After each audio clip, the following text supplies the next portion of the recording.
네, 전국해법을 모색한다. 오늘은 김세연 미래전략개발연구소 상임이사, 전현희 전 새정치민주연합 의원 두 분과 함께하겠습니다. 어서 오세요. 안녕하세요.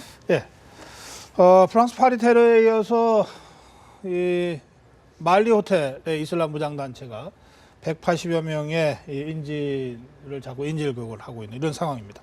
전 세계가 이 대테러 전쟁에 나섰다고까지 할 수 있는데, 그동안 우리 정치권에서도 오랫동안 그 보류하고 계류됐던 이 테러 방지법, 이거 주무 기관을 어디로 하느냐가 핵심 쟁점인데요. 어쨌든 여야 합의로 처리하겠다고 하고 있거든요. 두 분은 이 문제에 대해서 주무 기관이 어딘지가 쟁점이니까 어떤 입장이신지 좀.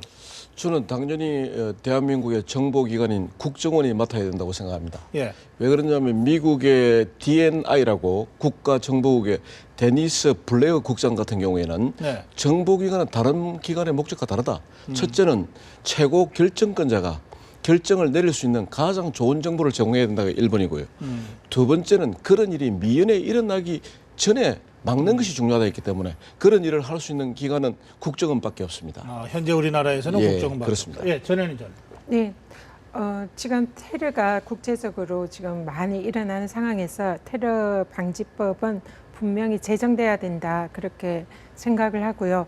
주무 기관을 어디로 하느냐는 저는 가장 잘할 수 있는 곳이 해야 된다, 이렇게 생각을 합니다. 가장 잘할 수 있는 곳이 국정원이라면 그 또한 적극적으로 고려해야 한다 생각을 하고요. 다만 국정원이 과거에 여러 가지 선거 개입 문제라든지 댓글 문제라든지 또 민간인 사찰 문제라든지 국민들에게 좀 국정원으로서는 불미스러운 그런 일을 했는데, 그 부분 때문에 혹시나 또 죄 없는 민간인들에게 테러 방지법의 그런 어떤 잣대를 대지 않는가, 이런 우려가 있는 것 같습니다. 근데 그런 부분에 관해서는 분명히 국정원이 만약에 테러 방지의 주무 기관으로 된다면은 확실하게 그런 부분에 관해서 그런 불미스러운 일이 일어나지 않도록 확실하게 어떤 규정을 하고 제도적인 방지책을 만든 것이 필요하다 봅니다. 예, 지금 이제 대테러 방지법을 이제 빨리 법안을 통과시키고자 하는 이유는 지금 IS 테러 아닙니까? 지금 코엑스에 대해서 뭐 폭발을 하겠다는 위협이나 또 뭐 지금 우리 한국 사람이면서 무슬람 또는 IS의 이 이념을 이렇게 따라가고 있단 말입니다. 그렇다고 한다면 지금 이분들의 테러의 기본적인 신념은 종교적인 신념입니다. 그러다 보니까 인종, 민족 뭐 이런 게 표가 안 납니다. 그렇기 때문에 대테러 방지법이 빨리 이제 입안되어야 된다, 국회를 통과시켜야 된다는 말씀을 드리고 싶습니다. 네, 그 부분에 적극적으로 저도 동감합니다. 알겠습니다. 예. 지금 전현희 전 의원이 어쨌든 국정원이 제일 유능하다면 국정원에 맡겨야 되겠지만, 다만 그동안 국정원이 보여준 이러저러한 행태가 국민적 신뢰를 충분히 받기에 부족하므로 뭔가 선행 조치가 있어야 된다, 이렇게 문제를 제기하신 거거든요. 예, 그런 점은 충분히 이제 동의하지만 그동안 이제 국정원이 국가 안보를 위한 일을 계속 해왔고 또 많은 야당의 지적을 받아서 이제는 국정원이 국정원다운 모습을 갖추고 있다고 저는 보고 있습니다. 예, 네. 알겠습니다. 예. 네, 국정원이 유능하고 또 테러 방지를 위해서 가장 적합한 기관이라면은 당연히 그 부분에 관해서 임무를 수행하는 것에 대해서는 저도 적극적으로 고려해야 된다는 뜻이고요. 다만 민간인들에게 어떤 피해를 방지하거나 또 테러의 그런 이제 잣대를 민간인에게 대는 그런 부분에 관해서는 제도적인 보완 장치가 필요하다, 이런 생각입니다. 정치적 원함형이나 인권 침해 우려를 불식시킬 수 있는 이런 조치들이 선행돼야 된다, 이런 말씀인 것 같습니다.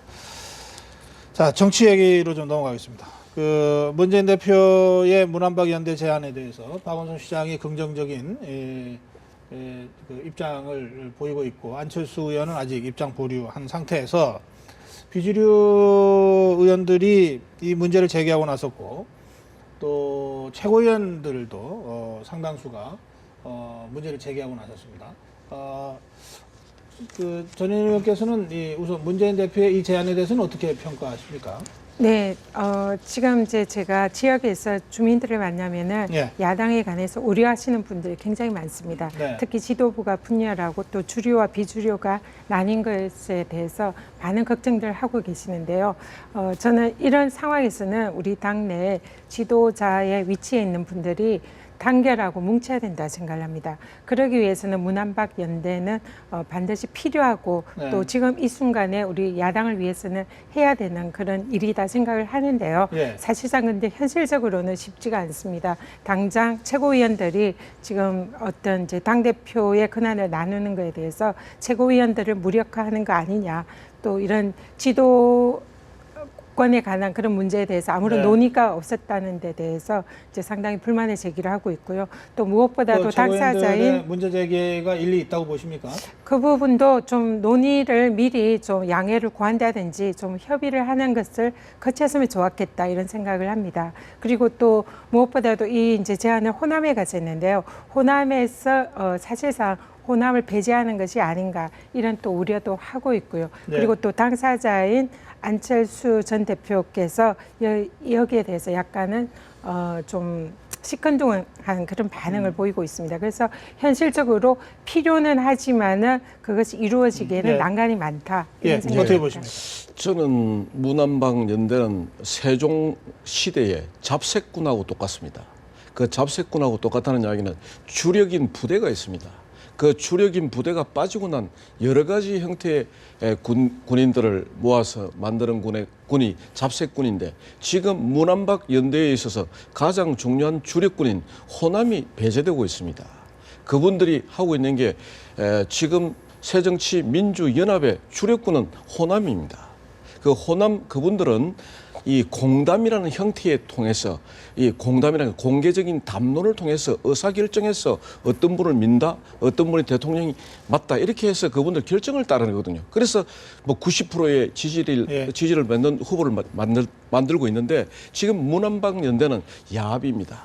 또 개인적으로 문재인 대표가 대표를 계속 유지하기 위한 심하게 말하면 꼼수와 같아 이렇게 보고 있습니다. 네, 그래서 예. 조금 이제 지나친 표현이라 생각이 되는데요. 현실적으로 당에서 분열이 되고 있는 것을 이렇게 이제 통합하기 위한 현재로서는 거의 유일한 방안이다 이런 생각을 합니다. 통합을, 그리고 또 여기에 이제 호남이 빠졌다는 부분에 있어서는 저도 동감을 하는데요. 그래서 호남의 리더십을 보완할 수 있는 이런 방안을 갖춰서 이렇게 한다면은 좀 더 지금 상황에서는 현실적이고 필요한 방안이 아닐까 그런 생각을 저는 합니다. 호남이 반드시 그 문안박 연대의 기본이 되어줘야 건전한 야당이 되고 정통 야당이 된다고 생각합니다. 예, 공감합니다. 알겠습니다. 예. 안철수 의원이 지금 침묵을 계속 유지하고 있는데 어떻게 해야 된다고 생각하세요? 지금 안철수 의원이 죄송합니다. 같은 날에 그 천정배 신당 쪽에서 또 제안을 받았다고 네. 합니다. 그래서 문안박 연대와 또 천정배 신당의 합류를 동시에 제안을 받았는데요.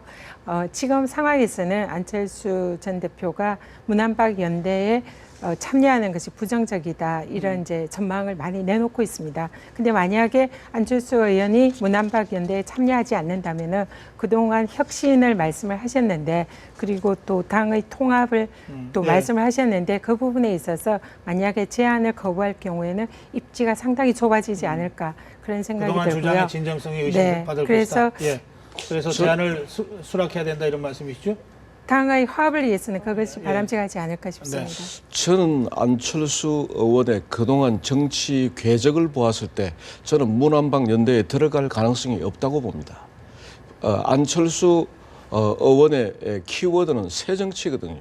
그럼 새정치라는 내용은 이 세 명이 붙었을 때 야합, 밀실, 새 나누어 먹기 이런 이미지를 주고 있습니다.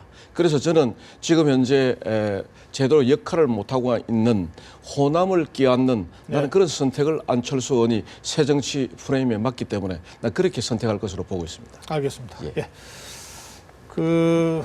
이번 주에 나왔던 이야기 중에 내년 4월에서 총선을 전망하는 얘기들이 좀 있었습니다. 새정치민주연합에서는 뭐 문건이 하나 유출이 됐는데 거기에 보면은 뭐 73석 비례대표 포함해서 뭐 이런 얘기가 나왔고, 또 새누리당 쪽에서는 뭐 180석 얘기가 뭐 나오기도 했습니다.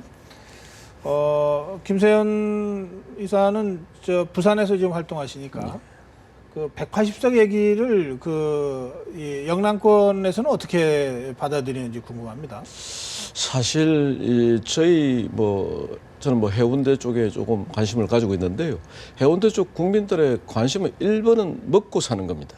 그런데 지금 180석 이렇게 하는 거기에 원하는 것은 왜 180석이 나왔냐면은 국회 선진화법으로 예. 무력화된 식물 국회를 조금 살아있는 국회를 만들자는 뜻인데 예. 저는 그렇게 국민들이 180석까지 주는 그런 경우까지는 가지 않을 것이다 이렇게 보고 있습니다. 아, 그래요. 예.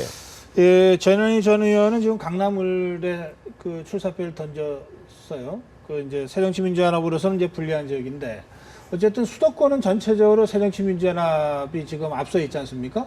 그런데 73석을 예측할 때는 수도권에서도 뭐 상당히 어렵게 선거가 이루어질 거다 이런 전망 아닙니까? 실제 다니시면 어떠세요?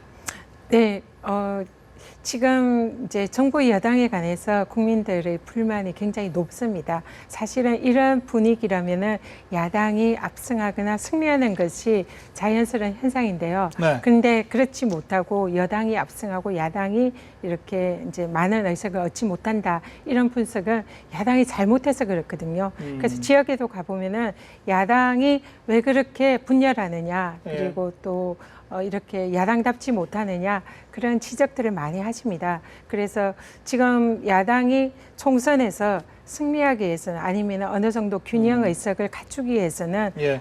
새정치민주연합이 좀 더 야당다운 모습과 국민들에게 실망시키지 않는 그런 모습을 보여줘야 된다고 생각하고요. 그러기 위해서는 야당이 뭉쳐야 되고 단결해야 된다 생각합니다. 그게 문안박연대다. 네, 그래서 그런 부분이 현실적으로는 필요하지 않을까 알겠습니다. 싶습니다. 예. 시간이 다 됐지만 짧게 두 분 의견 듣겠습니다. 주말에 있었던 집회 시위의 후유증이 지금 민노총 한상균 위원장의 조계사 피신 그리고 조계종 화쟁위의 중재 요청 수락으로 이어지고 있습니다. 조계종이 어떻게 풀어야 될지 또 한상균 위원장이 어떤 태도를 갖추는 게 좋을지 짧게 한 말씀 듣겠습니다. 예.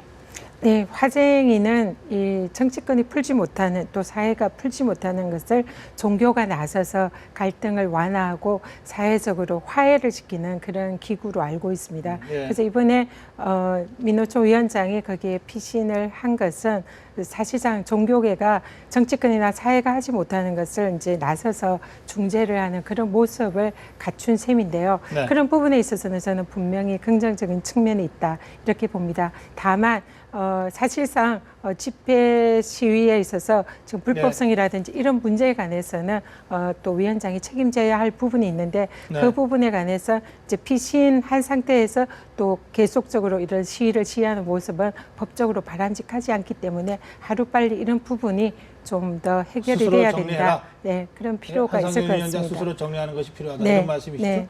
예. 예. 김세현 이사. 사실 이제 꼭 종교권을 나누기는 좀 뭐하지만 부산은 조금 불교가 좀 강한 편입니다. 그래서 이제 부처님의 자비심에 대해서는 모든 불교 신도나 부산 쪽 시민들은 아주 부처님의 자비심에 대해서는 동의를 하지만 한 사람을 위한 자비가 여러 사람에게 불편을 주는 자비로 연결되는 데 대해서는 좀 불편하게 생각하고 있습니다. 그래서 저는 아마 조계종 에서 좋은 판단을 내려주실 거로 보고 있습니다. 알겠습니다. 예, 오늘 두 분과 토론 여기서 마무리해야 되겠습니다. 말씀 잘 들었습니다. 예.